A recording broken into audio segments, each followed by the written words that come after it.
to set up the control IK bones that you saw in the introduction. So we're going to have them coming out of the wrist here and the ankle here. So we'll just select that and press E to extrude the bones out, just like that. Now we don't actually want these bones to be connected, so we'll select both of them, Alt-P and clear parent, and you can see that now they are separate. And we can just add in a bone over here and over here. These will be our pole targets, as they're called, which basically just means that the elbow and the knee will point towards each of these bones respectively. So we have the basics set up now, and we can just go through and name all our bones quickly. So I'm going to turn on names, and as you can see they've all been given default names, just bone.001 going up. If we go into the bone properties, however, we can rename each of them. So this is our head, this is our chest, stomach, etc. So this is quite an important thing to do. It's more important obviously on a larger rig where you have facial controls and all sorts of fancy stuff, but it is just generally good practice to name all your bones. So just go through and do that. That's the lower arm. Oops. This is the upper leg, the lower leg, the foot, and I can just call this knee, elbow.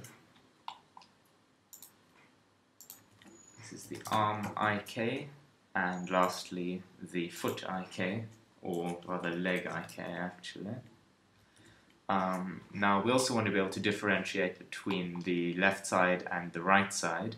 So what I'd like to do is just append .L to all of these quickly. Should have done that when I was naming them initially, but just sort of slipped my mind. It shouldn't take too long, however.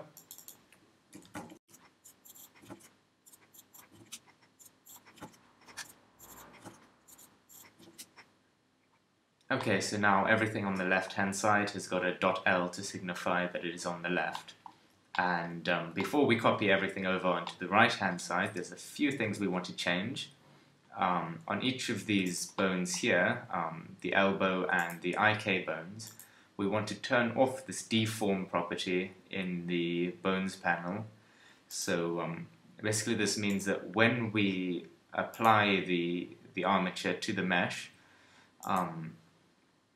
these bones won't be given any weight, so basically they won't directly modify the mesh, because all these bones are just going to be repositioning other bones which will be transforming the mesh. So we'll just toggle this off. I think I got all of them.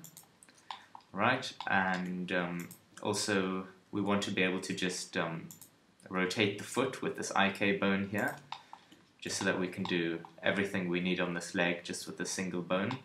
So if we select the foot and then the IK and just say Control P and keep offset, now when we rotate it, it rotates the foot with it. And also let's quickly set up the IK constraint. So the way we do this is we select the bone that we want to control the whole thing, and then we select the bone with Shift that we want to actually apply the constraint to, which will be this this last bone in the chain for the arm. So we'll select the IK, then the arm, and then pressing Shift, Control, and C, we will select Inverse Kinematics. So this just brought up the Add Constraint with Targets menu. So when we say Inverse Kinematics, we can go here into the Bone Constraints, and we can see that there are two bones in the arm, so we want to change the